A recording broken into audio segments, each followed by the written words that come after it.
Good morning student, मैं doctor वंदना Akodia, government college Bundi. बच्चों, मैं आपको बीएससी सेकेंड ईयर में सेकेंड पेपर यानी ऑर्गेनिक केमिस्ट्री पढ़ाऊंगी। तो बच्चों, आज हमारी पहली क्लास में हम इलेक्ट्रोमैग्नेटिक स्पेक्ट्रम के बारे में पढ़ेंगे, जो कि हमारा एब्जॉर्प्शन स्पेक्ट्रा है। आपके सिलेबस के अंदर दो स्पेक्ट्रोस्कोपी मेंशन किए गए हैं। फर्स्ट है आपकी यूवी स्पेक्ट्रोस्कोपी और सेकंड है आपका आईआर स्पेक्ट्रोस्कोपी। तो बच्चों, एक एक करके हम उसको डिटेल में डिस्कस करेंगे।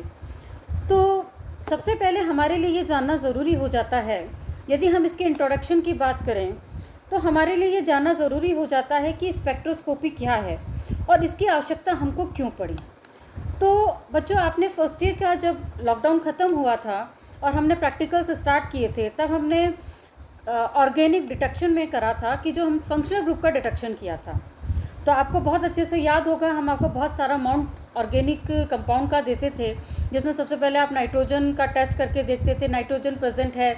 उसके बाद में आप आगे फर्दर फंक्शनल ग्रुप का डिटेक्शन करते थे।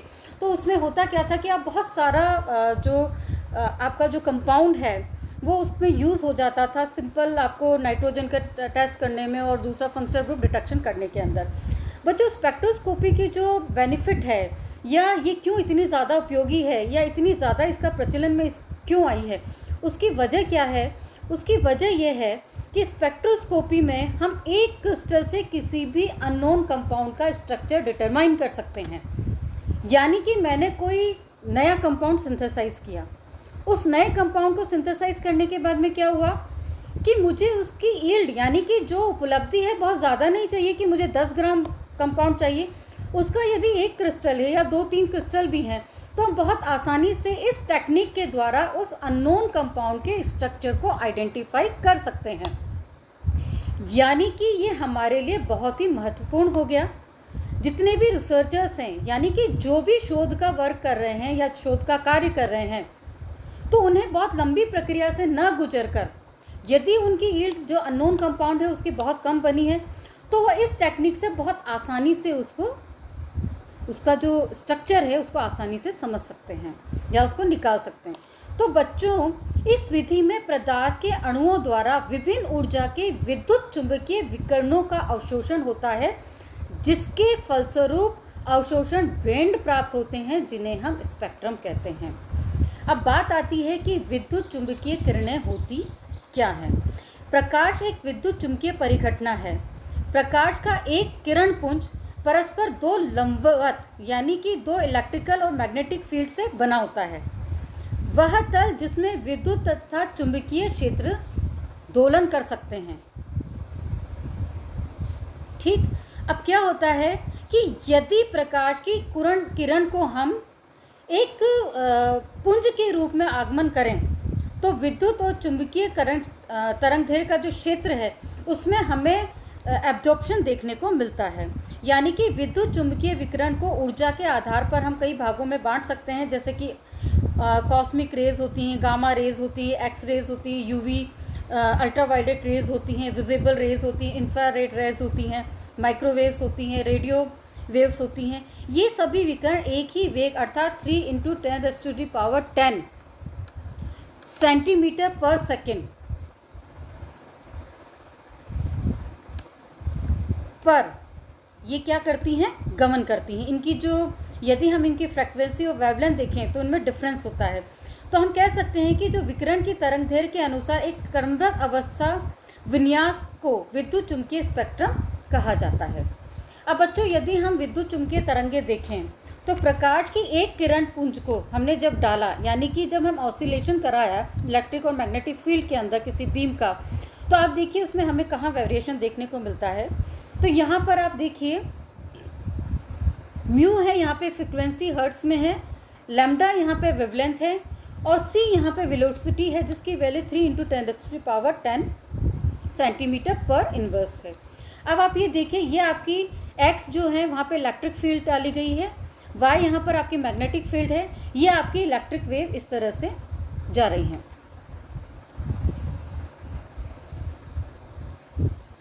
अब बच्चों, बात आती है कि जितनी भी रेज होती हैं, यानी कि यदि हम स्पेक्ट्रोस्कोपी की बात करें तो बहुत सारी मैंने ब्रांचेस आपको बताई है। जैसे यहाँ पर आप देखिए कि ये आपका NMR है, ये ESR है, ये माइक्रोवेव है। तो बहुत सारी टेक्निक्स हैं, उनकी रेंज कितनी है, कहाँ पे वो एब्जॉर्प्शन शो करती है, ये सारी चीज़ें हमें देखने को यहाँ पर मिलती हैं।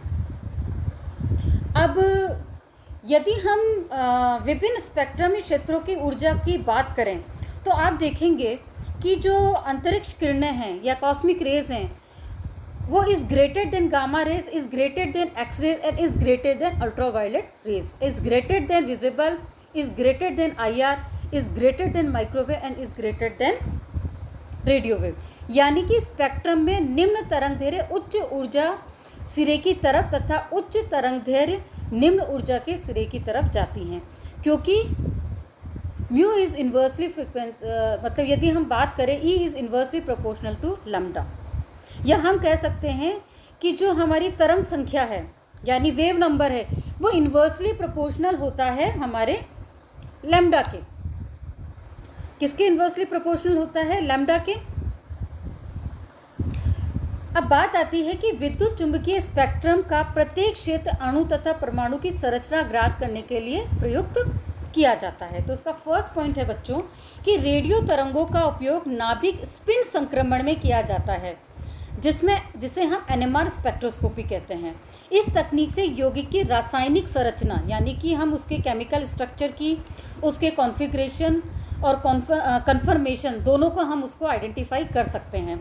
सेकंड पॉइंट है कि सूक्ष्म तरंगों का प्रयोग इलेक्ट्रॉन स्पिन संक्रमण तथा घूर्णन उत्तेजना में किया जाता है, जिसे ESR स्पेक्ट्रोस्कोपी कहते हैं। इस तकनीक का उपयोग क्रियाविधि में उत्पन्न मुक्त मूलकों की पहचान तथा परिमाप में किया जाता है। घूर्णन उत्तेजन से सिद्धांत पर बंद लंबाई भी ज्ञात की जा सकती है। थर्ड पॉइंट आता है कि अवरत किरणों का प्रयोग अणु में कंपनीय तथा घूर्णन संक्रमण में किया जाता है, यानी कि वाइब्रेशनल और रोटेशनल में किया जाता है। यह प्रक्रिया जो है वो IR स्पेक्ट्रोस्कोपी कहलाती है तथा इस तकनीक में यौगिक के क्रियात्मक समूह का पता लगता है। फोर्थ पॉइंट आता है पराबैंगनी तथा दृश्य विकिरण से अणु के बाह्य कोश में इलेक्ट्रॉनिक संक्रमण होता है तथा यह प्रक्रिया पराबैंगनी तथा दृश्य स्पेक्ट्रोस्कोपी कहलाती है। इस तकनीक से हम अनसेचुरेशन, कॉन्जुगेशन और एरोमेटिक न्यूक्लियस के बारे में हमें जानकारी प्राप्त होती है। इसका फिफ्थ पॉइंट है एक्स किरणों का उपयोग किसी अणु में आंतरिक कोशों में इलेक्ट्रॉनिक संक्रमण का अध्ययन करने में किया जाता है, जिसे एक्सरे क्रिस्टलीकरण कहते हैं। इस तकनीक में अणु की ठोस अवस्था में क्रिस्टल संरचना ज्ञात की जा सकती है। यह तकनीक जैव प्रणाली में रेडियो निदान तथा विकिरण चिकित्सा में भी प्रयुक्त की जा सकती है। बच्चों 6 पॉइंट है गामा किरणों का उपयोग विभिन्न अणुओं जैसे कि परमाणु संख्या, एटॉमिक नंबर है आदि ज्ञात करने के लिए किया जाता है। यह मॉसबार स्पेक्ट्रोस्कोपी कहलाती है। जनरली बच्चों ये हम इनऑर्गेनिक केमिस्ट्री की यदि हम बात करें तो हम मॉसबार को वहाँ पर यूज़ करते हैं। अंतरिक्ष किरणों का उपयोग गैसों के आयनन में किया जाता है। तो बच्चों हमने यहाँ पे ये देखा कि कितनी स्पेक्ट्रोस्कोपी है और कौन कौन सी स्पेक्ट्रोस्कोपी से हमें किन किन कंपाउंड के बारे में जानकारी प्राप्त हो रही है और उनकी से हमें किस किस तरह से मॉलिक्यूल्स स्ट्रक्चर डिटर्मिनेशन में हेल्प मिल रही है। जैसे कि अभी अभी आपको मैंने बताया कि यूवी स्पेक्ट्रोस्कोपी है जो अनसैचुरेशन के बारे में बताती है। वहीं यदि हम IR की बात करें तो हमें वो फंक्शनल ग्रुप डिटेक्शन के बारे में बताती है। वही NMR जो हमने फर्स्ट पॉइंट लिया था स्टार्टिंग में, वो हमें ये बताता है कि ये पर्टिकुलर कंपाउंड है, उसका स्ट्रक्चर किस तरह का दिया गया है। अब बच्चों बात आती है अब जो हम हमारे सिलेबस के अकॉर्डिंग पढ़ना चाहते हैं या जो हमारे सिलेबस के अंदर मेंशन है वो है आपकी अल्ट्रा वायलेट एब्जॉर्प्शन स्पेक्ट्रोस्कोपी। यानी अल्ट्रा वायलेट स्पेक्ट्रोस्कोपी है जो एब्जॉर्प्शन स्पेक्ट्रोस्कोपी पे बेस्ड होती है। यानी कि यदि हमने किसी भी मॉलिक्यूल ने हमने रेडिएशन डाली और उसने एब्जॉर्ब कर ली तो वो एब्जॉर्प्शन स्पेक्ट्रोस्कोपी कहलाएगी। यदि उसने इमिशन किया है तो वो इमिशन स्पेक्ट्रोस्कोपी कहलाएगी। तो ये इसका बेसिक प्रिंसिपल है, एब्जॉर्प्शन पे बेस है, इसलिए हम इसको एब्जॉर्प्शन स्पेक्ट्रोस्कोपी भी कहते हैं।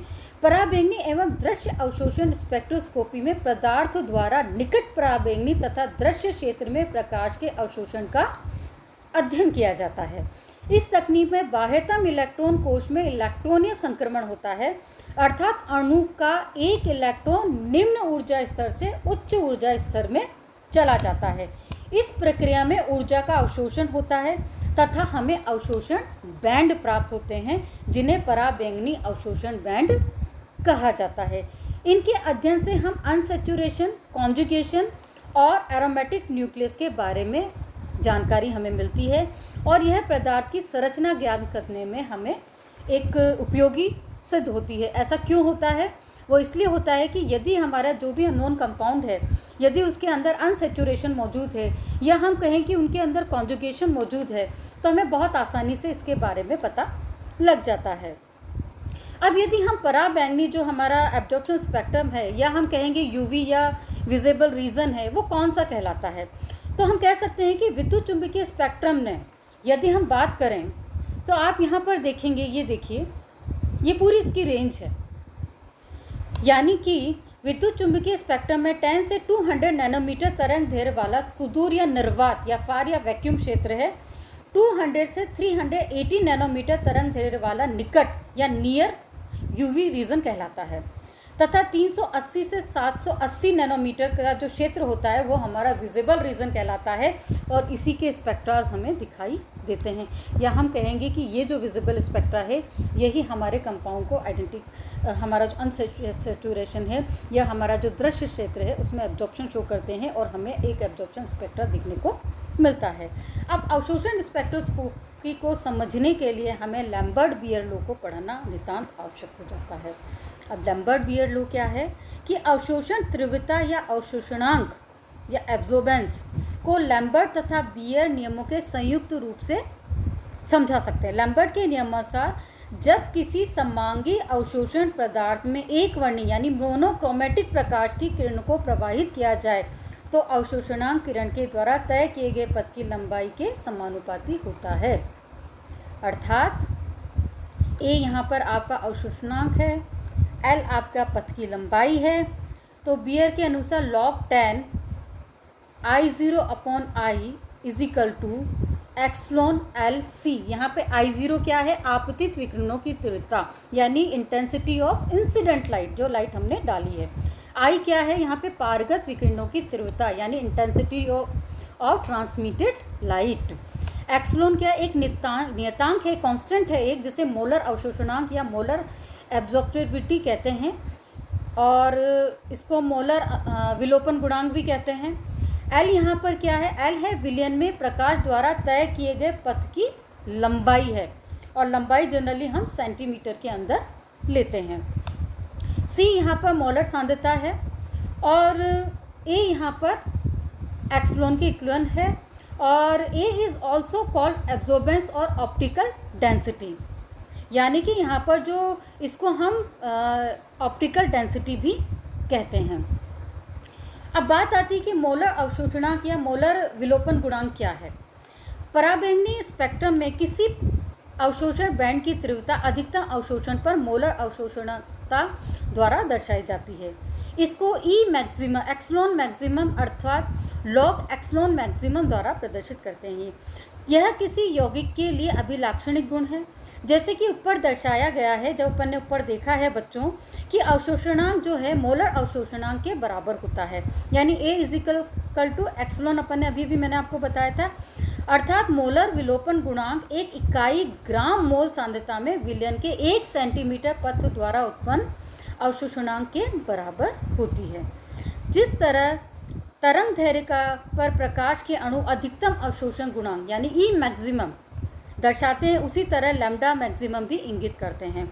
उदाहरण के लिए जब हम 2,5 di methyl 2,4 di hexa diene का मेथनॉल में यूवी स्पेक्ट्रम लेते हैं तो हमें 242 के अराउंड हमें एब्जॉर्प्शन मिलता है और इसका जो एब्जॉर्प्शन कोफिशिएंट होता है वो 13,100 के इक्विवेलेंट होता है। अब बात आती है बच्चों टाइप ऑफ ट्रांजिशन कि यानी कि इलेक्ट्रॉनिक ट्रांजिशंस क्या होते हैं। अब इलेक्ट्रॉनिक ट्रांजिशन क्या होता है, मैंने आपको बताया था कि जो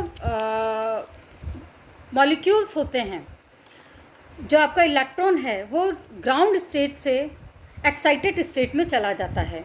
अब ग्राउंड स्टेट से एक्साइटेड स्टेट में कैसे चला जाता है वो मैं आपको इस डायग्राम से समझाती हूँ कि यहाँ पर आपका सिंपल सा सबसे पहले ये है कि आपने मॉलिक्यूलर ऑर्बिटल थ्योरी पढ़ी है, तो आपको पता है कि सिग्मा मॉलिक्यूलर ऑर्बिटल्स क्या होते हैं, पाई मॉलिक्यूलर ऑर्बिटल क्या होते हैं, नॉन बॉन्डिंग ऑर्बिटल्स क्या होते हैं।